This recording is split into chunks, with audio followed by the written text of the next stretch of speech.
السلام عليكم ورحمة الله وبركاته.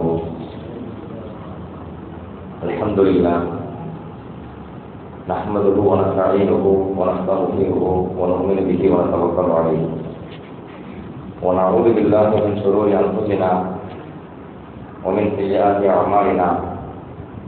من يهده الله فلا مضل له ومن يضلل فلا هادي له. وأشهد أن لا إله إلا الله وحده لا شريك له وأشهد أن سيدنا مولانا محمدا عبده ورسوله. أما بعد فقد قال الله تعالى في القرآن العظيم وفي القرآن المجيد بعد أعوذ بالله من الشيطان الرجيم بفضل بسم الله الرحمن الرحيم وأقيموا الصلاة وآتوا الزكاة صدق الله العلي العظيم. وقال نبينا محمد صلى الله عليه وسلم من آتاه الله مالا فلم يؤدي زكاته مصدر له ماله شجاعا أخره صدق رسول الله صلى الله عليه وسلم.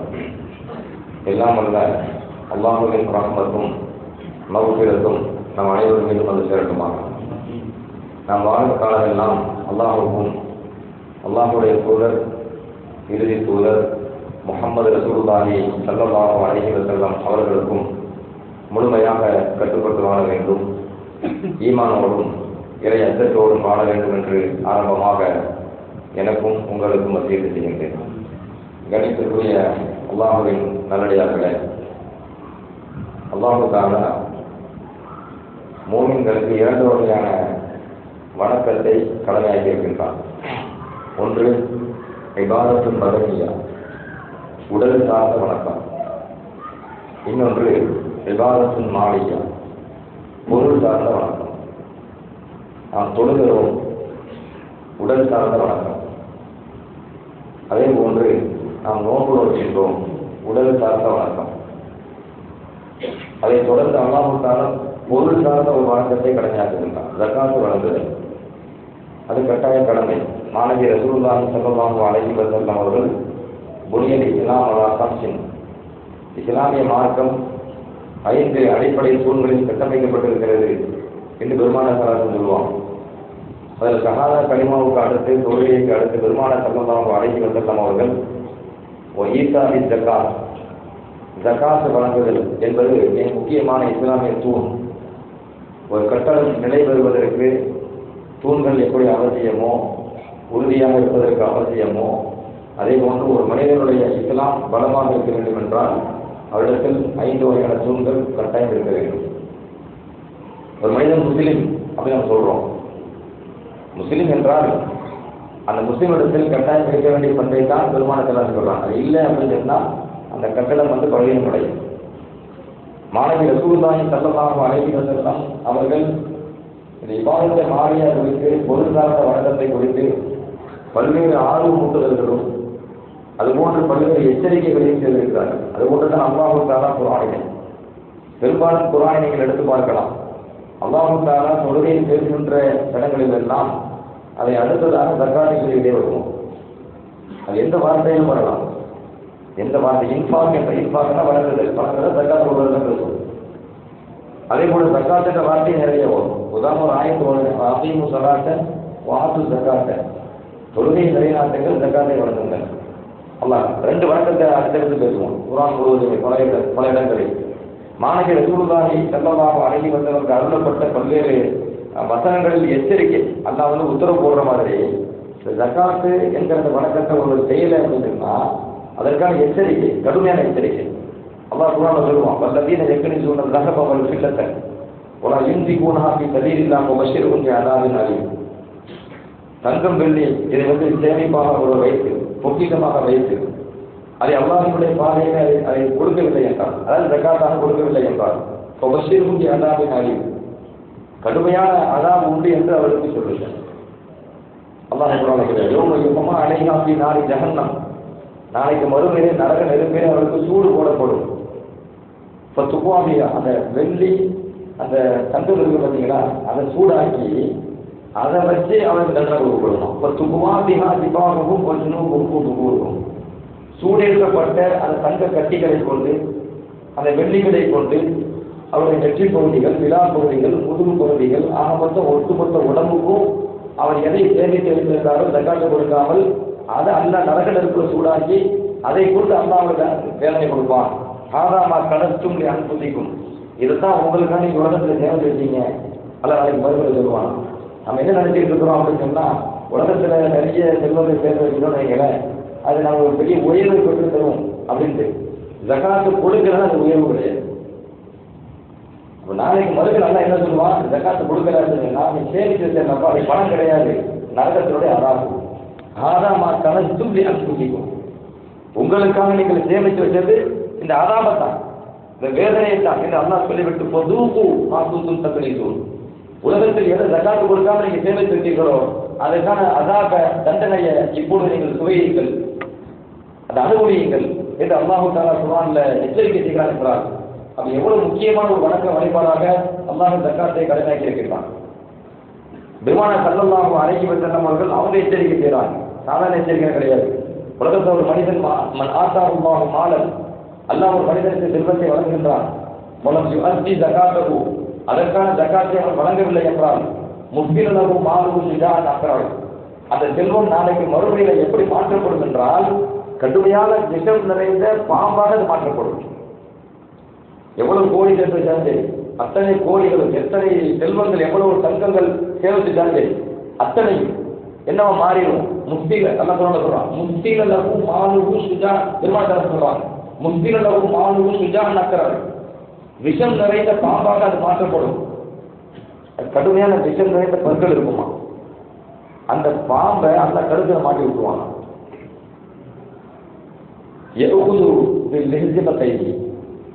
அது அந்த பாம்பு இருக்குல்ல கழுத்துல மாட்டி விட்ட உடனே அந்த தாடை அப்படி புரிஞ்சுக்கும். புரிஞ்சுட்டு ஆனா மாலுக்க ஆனா கஞ்சுக்க, இப்ப நான் தான் உன்னுடைய சொத்து அது சொல்லுமா, நீ சேமித்து வைக்கல நான் தான் உன் சொத்து, நான் தான் உன்னுடைய பொக்கிஷம், அதை பிடிச்சி வச்சு வேதனை கொடுத்துக்கிட்டே அது பேசணும். அப்ப நாம் சேமிக்கின்ற பணம் நமக்கு அதாபா மாறிடக்கூடாது. ஜக்காத்து பணம் காட்ட அதாபா மாறிடும். சரி, இந்த ஹதீஸ பெருமானார் சொன்னாங்களே, சொல்லிட்டு ஒரு ஆயத்தை ஓதி காமிக்கிறாங்க.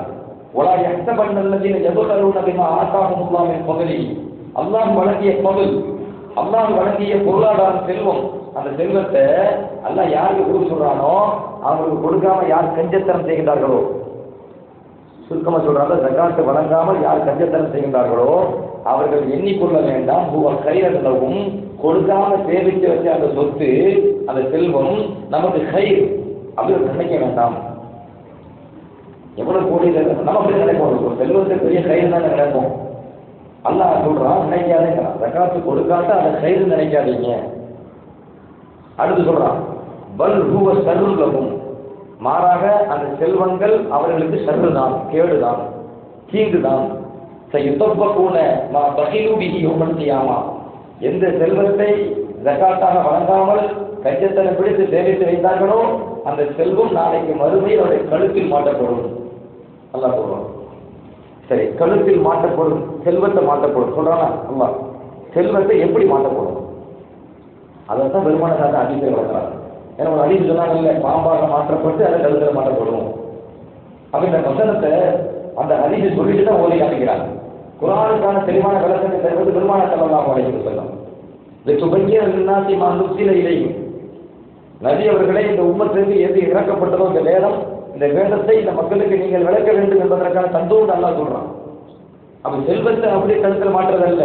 என்ன உலகத்துல தங்க சேமித்து வச்சிருக்கிறாரு, வெள்ளியை சேமித்து வச்சிருக்கிறாரு, ஒரு ஆண் சேமித்து வச்சிருக்காரு நீங்களேன், நாளைக்கு மறுபடியும் அண்ணா கழுத்துல தங்கத்தை மாட்டினாரு அதாவாங்க இருக்கிறேன். அது நமக்கு தங்க மாலை போடுற மாதிரி செயின் போடுற மாதிரி அப்படிக்கு எல்லாம் கழுத்துல மாட்டுறது கிடையாது. அதுக்கு பணத்தை கெட்டாக்கி அப்படி மாயாக்கி கழுத்துல மாட்டுறது கிடையாது. அதை அல்ல பாம்பாக மாற்றி, விஷம் நிறைந்த பாம்பாக மாற்றி அந்த பாம்போட கழுத்துல போட்டு அந்த பாம்பு அவனை கடிச்சுக்கிட்டே இருக்கும். ஆனா மாலுக்க வானக்கன் சுக்க, நான் தான் உன் செல்வம், நான் தான் உன் பொக்கிஷம் சொல்லி சொல்லி அது கொட்டிக்கிட்டு இருக்கும் என்று பெருமானார் ஸல்லல்லாஹு அலைஹி வஸல்லம் அவர்கள் எச்சரிக்கை செய்கிறார் என்றார். எவ்வளவு கடுமையான ஒரு தண்டனை இந்த ஜக்காத்து வழங்காட்ட வரும் என்பதை குர்ஆன் எச்சரிக்கிறது. மாணவி ரசூலுல்லாஹி ஸல்லல்லாஹு அலைஹி வஸல்லம் அவர்கள் எச்சரிக்கிறார்கள். இன்னொரு ஒரு விஷயத்தை விளக்கணும். இஸ்லாமிய மார்க்கம் என்பது அல்லாஹ் தஆலா கருணையானவர். அவருடைய சட்டத்திலும் கருணையாளர். எந்த வகையில் எந்த சட்டம் இருக்கு, கொலை செய்ய வேண்டும் என்று சொன்னாலும் அதிலும் கருணை இருக்கும். அது எப்படி கருணை இருக்கும்? குர்ஆன் சொல்லுதுங்க, குர்ஆன் சொல்லுது. அதாவது படிக்கு படி கொள்ள வேண்டும் சொல்லவே இல்லையா? அண்ணன் நஷ்ட பில் நஷ் ஒல் ஐன பில் ஐன் ஒல் அன்ஃப பில் அன்ஃப் ஒல் உதன பில் உதன் ஒல் சின்ன பில் சின் ஒல் ஜுருஹ பில் சாஸ். குர்ஆன் சொல்லவே இல்லையா? உயிருக்கு உயிர், பல்லுக்கு பல்லு, கண்ணுக்கு கண்ணு, காதுக்கு காது, காயத்துக்கு காயம், இந்த மாதிரி சட்டத்தை நம்ம அமைத்திருக்கிறோம். நல்லா குர்ஆன்ல சொல்றாங்க. அப்போ ஒரு ஆள் அநியாயமா ஒரு ஆளை கொண்டுட்டா அதுக்கு தண்டனை என்ன கேட்டால் திரும்ப அவனை பதிலுக்கு கொள்றது. அந்த பதிலுக்கு கொள்றது இருக்கு பார்த்தீங்களா, அந்த உரிமை யாருக்கு கேட்டால் பாதிக்கப்பட்டவருக்கு தான்.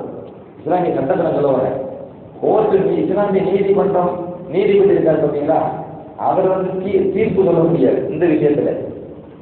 அவர் தீர்ப்பு சொல்ல முடியாது. தீர்ப்பு யார் சொல்லுவாரு கேட்டா பாதிக்கப்பட்டவர் தான். அண்ணன் தட்டி வச்சுக்காங்களேன், அண்ணன் கொல்லப்பட்டுட்டார், தம்பி பாதிக்கப்படுறாரு, அண்ணனை கொண்டுட்டாங்க வழக்கு கொடுக்கிறாரு, அது ஊர்ஜிதம் செய்யப்படுது. நீதிமன்ற வேலை அதுதான். இஸ்லாமிய ஆட்சியின் அடிப்படை நடைபெறக்கூடிய நீதிமன்றத்தின் வேலை என்ன கேட்டா, கொலை செய்தவர் இவர் தானா உறுதி செய்யணும். அவ்வளவுதான். உறுதி செஞ்சு நீங்கள அதுக்கு என்ன நடக்கும் தெரியுமா? நீதிபதி தீர்ப்பு சொல்ல முடியாது. யாரு தீர்ப்பு சொல்லணும்னு கேட்டா தம்பியை கூப்பிடணும். அவர் சொல்லுவாரு, அவர் இப்ப நீ சொல்லுப்பா மன்னிக்கணும், என்ன செய்யணும்? அவர் மன்னிக்கணும்னா நீதிபதி ஆசாரி மன்னிக்கணும்னு சொல்லுவார். இல்ல பதிலுக்கு பதில் கொள்ளணும் அப்படின்னு சொன்னா அந்த சட்டத்தை பாஸ் பண்ணுவார், சரி கொள்ளணும் அப்படின்னு. தீர்ப்பு சொல்றது யாரும் பாதிக்கப்பட்டவர் தான். இஸ்லாமிய சொல்றேன், அதுதான் சொல்றேன். இப்போ அல்லாஹ் குர்ஆன்ல சொல்லுவான், இந்த பதிலுக்கு படி மரண தண்டனை கொடுக்கறது பார்த்தீங்களா, அதுல ஹயாத் இருக்குங்கிறான், வாழ்வு இருக்குங்கிறான். ஒருவரை கொன்னா, ஒருவரை கொலை செய்தா உயிர் போகுதா அல்லது உயிர் வருதா? உயிர் போகுது.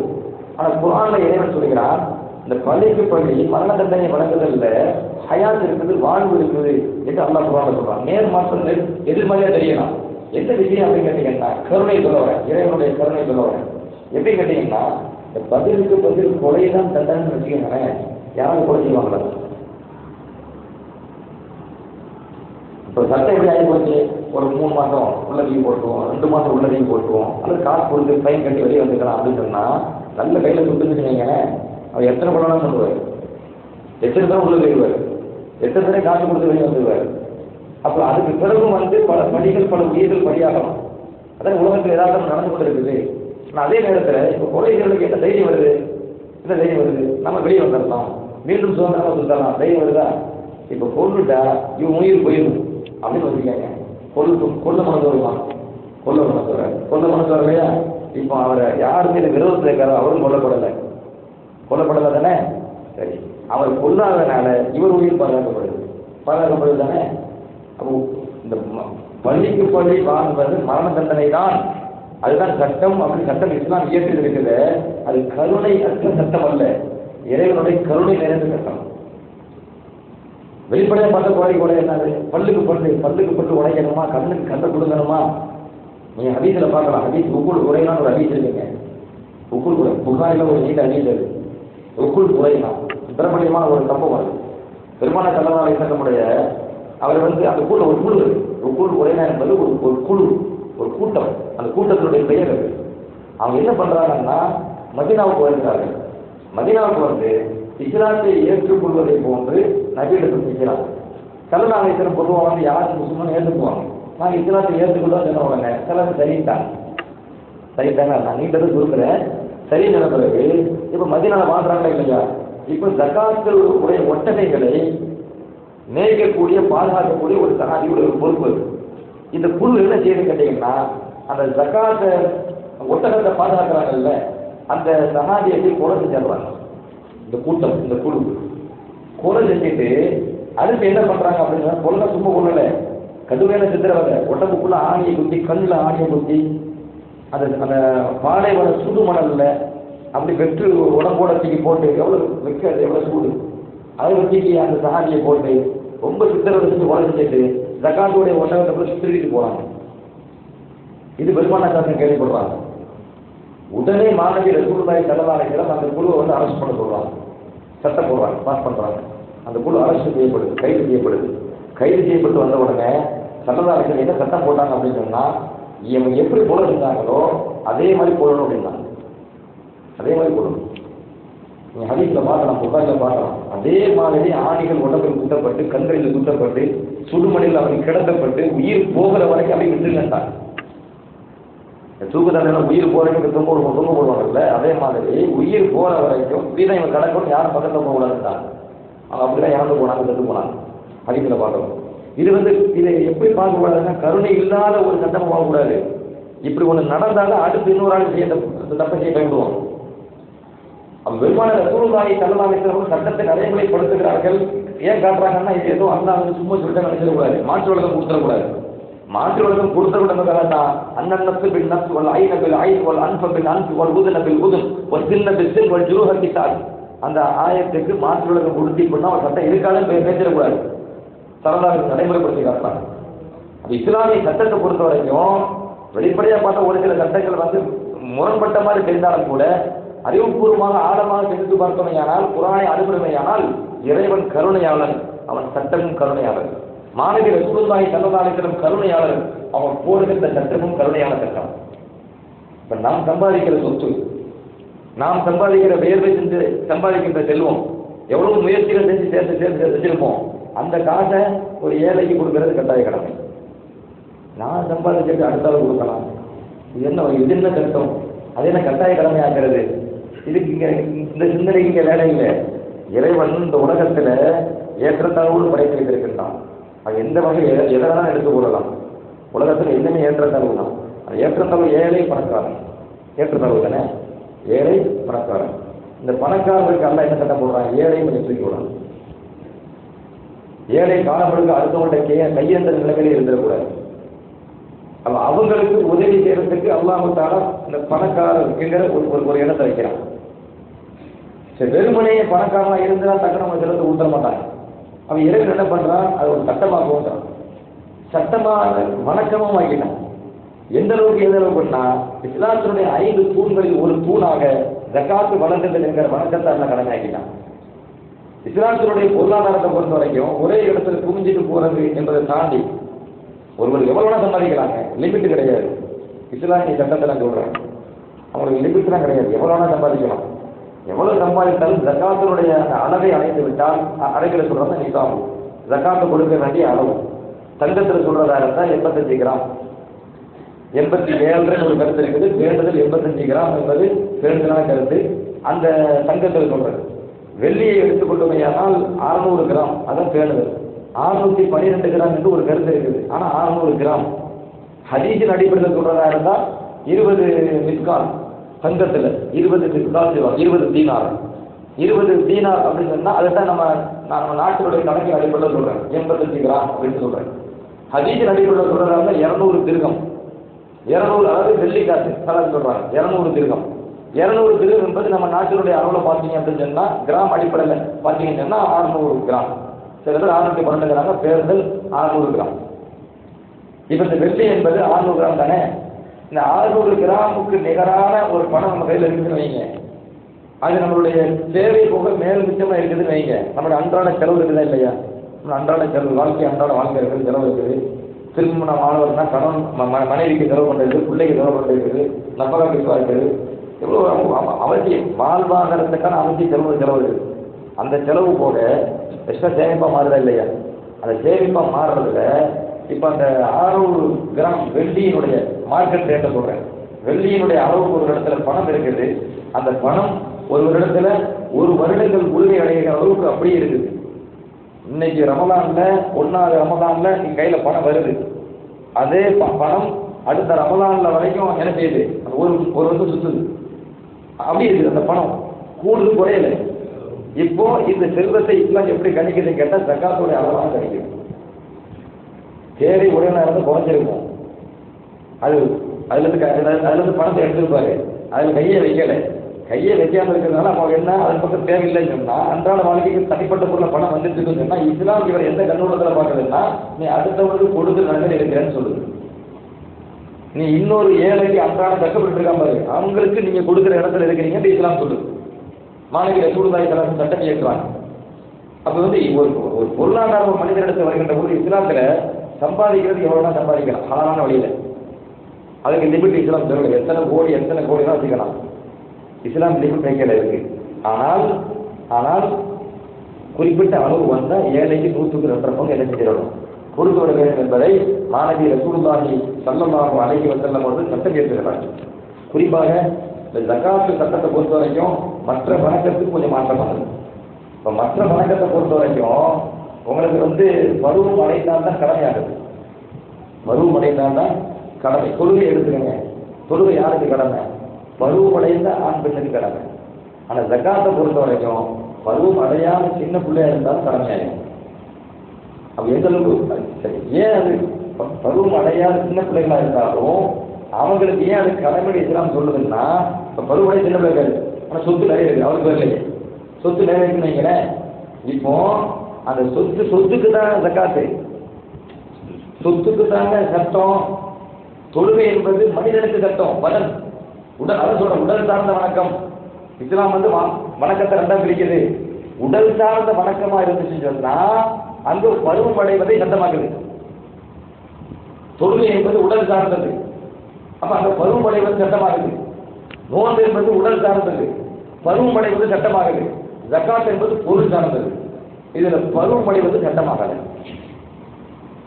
ஏன்னா பொருளுக்கு தான் சட்டம். சரி, இந்த பொருள் ஏழைக்கு தானே கொடுக்க போகுது. அப்படி ஒரு சின்ன பையனா இருந்தாலும், அது பெண்ணாக இருந்தாலும் ஆணாக இருந்தாலும் செல்வம் நிறைய இருக்குது அப்படின்னு சொன்னா அவங்க செல்வத்துக்கு கூட, அவங்க செல்வத்தின் மூலமாக கூட ஏழைக்கு போய் என்ன செய்யணும், போய் சேர வேண்டியது சேரணும், அவங்க கஷ்டம் போகணும். அதனால தான் சட்ட பல்லுநர்கள் சட்டம் வகுக்கும்போது சொல்லுவாங்க, ஜகாத் யாருக்கு கடமை அப்படின்னு சொன்னா அது குறிப்பிட்ட சில நிபந்தனை. 1வது சுதந்திரமானவர். ஏன்னா அன்றைய காலகட்டத்தில் அடிமைகள் இருந்தாங்க. நம்ம அடிமைக்கு ஜகாத்து கடன் சொல்ல முடியாது, அவங்க தேடிக்க முடியாது. அதனால தான் சுதந்திரமானவராக இருக்கணும். 2வது முஸ்லீம். காவிரிக்கு ஜகாத்து கடமை வராது, முஸ்லீம் தான், அவருக்கு தான் ஜகாத்து கொடுப்பாரு. வணக்கம் அவருக்கு மீதான கடமை, முஸ்லீமா இருக்கணும். 3வது அவர் ஜகாத்துடைய அளவுக்கு அவர்கிட்ட செல்வம் இருக்கணும். அந்த செல்வம் அவருக்கு சொந்தமா இருக்கணும். அடுத்த நாள் காசு என்கிட்ட இருந்தா எனக்கு ஜகாத்து கடமை ஆகாது. அதனால செல்வம் அவருக்கு சொந்தமானதா இருக்கணும். அப்ப நிசாபு ஜகாத்துடைய அளவு இருக்கணும். அதான் சொல்லுங்க, 85 கிராம் தங்கமா இருந்தா 85 கிராமும், வெள்ளியா இருந்தா 600 கிராம். இதுதான் நிசாபு. ஜகாத்து கடமையாகின்ற அளவுன்னு இருக்கும். அதுக்கு அடுத்து நிபந்தனை என்ன கேட்டீங்கன்னா, 1 வருடம் முழுமை அடைதல். அந்த சொத்து 1 வருடம் முழுமை அடைதல். இந்த சொத்து 1 வருடம் முழுமை அடைதல் என்பது ஜகாத்து பல பொருள்களுக்கு கடமை. எல்லா பொருள்களையும் அதுல வராது. குறிப்பா எதுல வரும்னு சொல்லிடுறேன். குறிப்பா எதுல 1 வருடம் முழுமை அடைதல் எதுல வரும் கேட்டீங்கன்னா, பணக்காசுல வரும், தங்கத்துல வரும், வெள்ளியில வரும். அப்படி பொருளாதாரம் இல்லை, வியாபாரம் கலக்கிறதா இல்லையா, வியாபாரம் கலக்கு அந்த மாதிரி பொருட்கள்ல இந்த 1 வருடம் என்ற சட்டம் அதுல வரும். எதுல வராது அப்படின்னு சொன்னா, இப்ப விவசாயம் இல்லை, விளைச்சல்களுக்கு இஸ்லாம் ஜகாத் சட்டம் போடுது. விளைச்சல்கள்ல 1 வருஷத்துக்கு வராது. அதுல என்ன ஒரு கேட்டீங்கன்னா, அறுவடை செஞ்ச உடனே கொடுத்துடணும். எப்போ அறுவடை செய்யறாங்களோ அறுவடை செஞ்ச பிறகு கொடுக்கிறது. அதுல 1 வருஷம் வச்சிட்டு கொடுக்கணும் சொல்லி அதுல சட்டம் வராது. அப்போ 1 வருடம் முழுமையாக என்ன என்பது விளக்குறேன். அப்போ ஒரு சுதந்திரமானவராக இருக்கணும், முஸ்லீமா இருக்கணும், அவர் செல்வந்தர் பொருளுக்கு சொந்தக்காரராக இருக்கணும், அவர் வைத்திருக்கக்கூடிய செல்வம் ஜகாத்து கடமையாகின்ற அளவு இருக்கணும். 5வது அவருடைய அந்த பொருள் 1 வருடம் முழுமை அடையும். இது முக்கிய நிபந்தனை. இப்ப இதுல எந்த சட்டம் போடல அப்படின்னு கேட்டீங்கன்னா, பாலிகாக இருக்கணும் அப்படி சட்டம் போடல. பாலிகா பருவம் அடைவதாக, பருவம் அடைந்தவராக இருக்கணும்னு சொல்ல முடியாது. இப்ப தொழுகை எடுத்து தொழுகையில் என்ன சொல்லுவோம், தொழுகையில முஸ்லீமா இருக்கணும். அப்புறம் என்ன போடுவீங்க, பாலிகா இருக்கணும், பருவம் அடைந்தவராக இருக்கணும். அப்புறம் ஆக்கில் துக்கி இருக்கணும், பைத்தியமா இருக்கக்கூடாது, ஆக்கிலா இருக்கணும். பொறுமை இல்லையா தொழுகைக்கு சட்டம். இதுல ஜக்காத்துல அந்த சட்டம் கிடையாது. சின்ன பிள்ளைகளாக இருந்தாலும் அவங்களுக்கும் அந்த சொத்துல ஜக்காத்து கடமை. அவர் யார் அந்த ஜக்காத்தை கொடுக்கணும், சின்ன பிள்ளைக்கு சொத்தா இருக்குது, அந்த சொத்தை யார் பராமரிக்கிறாங்களோ, பாதுகாத்து வச்சிருக்கிறாங்களோ, வழி அவைகளை சொந்த வழி பொறுப்புதாரி, அந்த பிள்ளையை பொறுப்படுத்த பராமரிக்கிறார்ல அந்த பொறுப்புதாரி. அந்த பொறுப்புதாரி என்ன செய்வார் அப்படின்னு கேட்டீங்கன்னா, அந்த பொருள்ல இருந்து கணக்கு பண்ணி ஜக்காத்து கொடுக்கணும். இப்போ அவர் என்ன செய்யல, அவர் ஜக்காத் அந்த பொறுப்புதாரி அந்த செல்வத்திலிருந்து, பிள்ளைகளுடைய செல்வத்திலிருந்து ஜக்காத்து எடுத்து கொடுக்கலன்னு சொன்னா அந்த பொறுப்புதாரி பாலியமானவர். இந்த பிள்ளைங்க பருவம் அடைஞ்ச பிறகு, பெரிய ஆளாக ஆன பிறகு அவங்க இந்த சட்டம் தெரிஞ்சுக்கணும். சொல்ல வரேன், சின்ன பிள்ளைங்க பெரிய ஆள் ஆகிட்டாங்க, செல்வம் நிறைய இருக்குது, பெரிய ஆள் ஆன பிறகு அவங்க விசாரிக்கணும் பொறுப்புதாரிட்ட. நான் சின்ன பிள்ளையா இருக்கும் போது விவரம் இருக்கும்போது என் சொத்துல ஜக்காத்து கரெக்டாக கொடுத்தீங்களா இல்லையா? கொடுத்தாங்கன்னு சொன்னா விட்டதும், கொடுக்கலன்னு சொன்னா எத்தனை வருஷம் கொடுக்கலன்னு கணக்கு பார்த்து அத்தனை வருஷத்துக்குள்ள காசை ஜக்காத்தை யார் கொடுக்கணும்? அந்த சில்லத்துக்குள்ள பருவமழை வச்சு வைங்க, அது ஜக்காத்தை கொடுக்கணும். இஸ்லாமிய சட்டத்தை சொல்றேன். மாணவி ரசூலுல்லாஹி ஸல்லல்லாஹு அலைஹி வஸல்லம் அவர்கள் சொல்லுவாங்க, அனாதைகளுடைய சொத்துக்களிலே நீங்கள் வியாபாரம் செய்யுங்கள். ஏன்னா முதல் இஸ்லாத்துல ஒரு சட்டம் இருக்குது. என்ன சட்டம் கேட்டீங்கன்னா, அனாதைகளை பராமரித்தல். அனாதைன்னா யாரு கேட்டீங்கன்னா, வாப்பா இல்லாதவங்க, சின்ன வயசுல வாப்பாவை இழந்தவங்க, தந்தை இழந்தவங்க அனாதை. சரியத்து சட்டத்தில் சொல்றேன். இப்ப அந்த அனாதைகள் யாராச்சும் ஒரு பொறுப்பெடுக்கணும் இஸ்லாமிய கண்ணோட்டத்தில். அப்படி யார் பொறுப்பெடுத்து வைக்கிறாங்களோ அவங்க என்ன செய்வாங்க? அனாதை வளர்ப்பாங்களா இல்லையா? அப்ப அவங்களுடைய சொத்துக்களை அவர் தான் பாதுகாப்பார். அந்த அனாதை பெரியாரான ஆனங்களுக்கு அந்த சொத்தை அதுக்காக ஒப்படைக்கணும். குரான் சொல்லுது.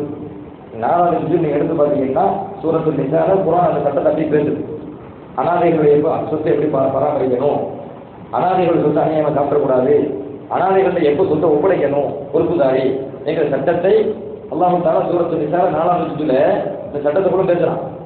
இப்போ பெருமானார் சட்டம் சொல்றாங்க, யாருக்கு அனாதைகளை பராமரிக்கக்கூடியவர்களுக்கு அல்லாஹ்வுடைய தூதர் பெருமானார் சொல்றாங்க, அனாதைகளுடைய சொத்துக்களை நீங்கள் வியாபாரத்துல போட்டு லாபம் ஈட்டுங்கள்.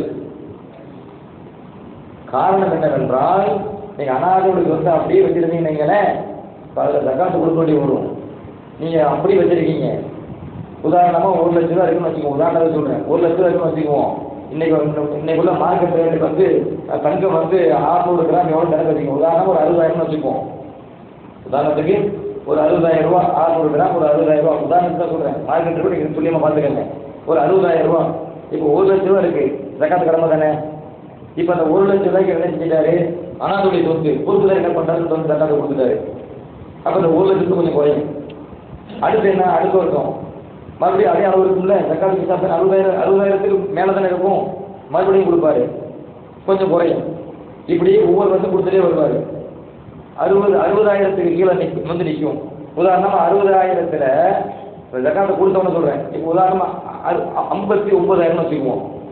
59,000 ஆயிட்டுச்சுன்னா அப்புறம் அதில் ஜக்காத்து வராது. ஏன்னா நிதானம் குறைஞ்சிருச்சு. இப்போ அந்த ஏழையுடைய அந்த அனாதையோட சொத்து எவ்வளோ ஆயிடுச்சு? 1 லட்சத்துக்கு எவ்வளோ குறைஞ்சி போச்சு? பாதியாக குறைஞ்சி போச்சு. இப்போ அந்த ஜக்காத்தை நீங்க அனாதையோட சொத்தை நீங்க வியாபாரத்துல போட்டு லாபமா இட்டீங்கன்னா உங்க கையில ஒப்படைக்கும் போது 1 லட்ச ரூபாய் இருந்துச்சா இல்லையா? நீங்க திரும்ப அந்த அனாதைக்கு ஒப்படைக்கும் போது 1 லட்சம் தாண்டி ஒப்படைக்கலாம். நஷ்டத்தை ஏற்படுத்தக்கூடாது. நஷ்டத்தை ஏற்படுத்தாலும் பண்ணணும். பெருமானார் ஸல்லல்லாஹு அலைஹி வஸல்லம் சொல்றாங்க, அப்ப ஜக்காத்தை அனாதைகளுடைய அந்த செல்வத்துல நீங்க பொருளாதாரத்துல போட்டு செல்வத்தை கொஞ்சம் கூட்டி கொடுங்க. இது ஏன் என்ன சொல்றேன்னா, இப்ப இந்த அனாதையுடைய சொத்துல ஜக்காத்து கொடுங்கன்னு சிலர் சொல்றாங்களா இல்லையா? அனாதைன்னா யாரு? அனாதை ஒரு சின்ன பிள்ளைன்னு அர்த்தம், பருவம் அடையாதவங்கன்னு அர்த்தம். இஸ்லாத்துல மாணவி ரசூலுல்லாஹி ஸல்லல்லாஹு அலைஹி சொல்லுவாங்க, நீங்க விளையாட்டு சரியத்து சட்டத்தை சொல்றேன், 15 வயசு முழுமை அடைஞ்சிட்டு வைங்க, தந்தை இழந்தவராக இருந்தாலும் 15 வயசு முழுமை அடைஞ்சிட்டு வைங்க, அவருக்கு பேர் அனாதைன்னு வராது. பருவம் அடைகிறதுக்கு முன்னாடி வரைக்கும் அவருக்கு அனாதைன்னு பேர் இருந்திருக்கும். எப்போ பருவம் அடைஞ்சிட்டாரோ அப்போ அவருக்கு பேர் அனாதைன்னு வராது. ஹதீஸ்ல மாணவி ரசூலுல்லாஹி ஸல்லல்லாஹு அலைஹி சொல்லுவாங்க, லா யுதும பஅத இஹ்திலாமி, லா யுதும பஅத இஹ்திலாமி, பருவம் அடைந்த பிறகு அனாதை என்கிற பேர் கிடையாது. மாணவி ரசூலுல்லாஹி ஸல்லல்லாஹு அலைஹி சொல்றாங்க. அபூதாவூதில் பதிவு செய்யப்பட்டிருக்கிறது. இப்னு அப்பாஸ் ரலியல்லாஹு அன்ஹுமா அவங்களிடத்துல ஒருவர் கடிதம் எழுதுகிறார். நஜ்தா என்கிற ஒரு மனிதர் கடிதம் எழுதுகிறார். நிறைய கேள்வி கேட்டு பல கேள்வி கேட்டு கடிதம் எழுதுகிறார். அதுல ஒரு கேள்வி என்ன அப்படின்னு கேட்டீங்கன்னா, மதா என்கத்திற்கு அனுபவம் இஸ்முல் எத்தி, ஒரு அனாதைக்கு அனாதை என்கிற பெயர் எப்பொழுது போகும்? அனாதை சொல்றோமா இல்லையா? எப்போ அவருக்கு அனாதை என்கிற பேர் இல்லாம போகும் என்று ஒரு கேள்வி. நஜ்தா என்பவர் இப்னு அப்பாஸ் ரலியல்லாஹு அன்ஹு என்கிற சஹாபியிடத்துல கேள்வி கேட்டு ஒரு கடிதம் எழுதுறார். நிறைய கேள்வி. அதுல எல்லா கேள்விக்கும் இப்னு அப்பாஸ் பதில் கடிதம் எழுதுறாங்க. அதுல அனாதைக்கு எப்போ பேர் கொண்டு கடிதம் எழுதுவது, ஒலின்னகுலா என் கத்திக்கு அனுப்பும் இஸ்முல் எத்தி ஹத்தா எவ்வளவு, ஒரு அனாதை அவர் பருவம் அடைகின்ற வரை அவருக்கு அனாதைன்னு பேர் இருக்கும். எப்போ பருவம் அடைந்து விட்டாரோ அப்போ அவருக்கு அனாதை என்கிற பேர் கிடையாது. இப்னு அப்பாஸ் ரலியல்லாஹு அன்ஹுமா பதில் கடிதம் எழுதுகிறார்கள். முஸ்லிம் ஷரீஃபில் இந்த ஹதீஸ் பதிவு செய்யப்பட்டிருக்கிறது. அப்ப அனாதை என்றால் யாரு? பருவம் அடையாதவர். பருவம் அடையாதவர் இஸ்லாம் எந்த பாதையில் இருக்குது? சின்ன பிள்ளை. அப்ப சின்ன பிள்ளைகளுக்கு சொத்து இருந்துச்சு அப்படின்னு சொன்னா அந்த சொத்துல தனியா ஜக்காத்து உண்டு. அதனாலதான் சட்ட வல்லுநர்கள் என்ன செய்யறாங்க? சட்டம் இருக்கும்போது சொல்றாங்க, சின்ன பிள்ளைகளாக இருந்தாலும் அவங்களுக்கு சொத்து இருந்துச்சுன்னு சொன்னா அந்த சொத்துல தனியாக ஜக்காத்து உண்டு. அந்த ஜக்காத்து யார் வழங்க வேண்டும் என்றால் பொறுப்புதாரி வழங்க வேண்டும். அந்த பொறுப்புதாரி வழங்கலை அப்படின்னு சொன்னா அந்த சின்ன பிள்ளை பெருசாக வளர்ந்த பிறகு அவங்க என்ன செய்யணும்? கணக்கு பண்ணி எத்தனை வருஷம் ஜக்காத்து கொடுக்கல என்பதை கணக்கு பண்ணி அவங்க என்ன செய்யணும்? அதற்கான ஜக்காத்தை வழங்க வேண்டும் என்று சட்டம் தெளிவாக இருந்தாங்க. அப்ப மாணவி ரசூலுல்லாஹி ஸல்லல்லாஹு அலைஹி வஸல்லம் அவர்கள்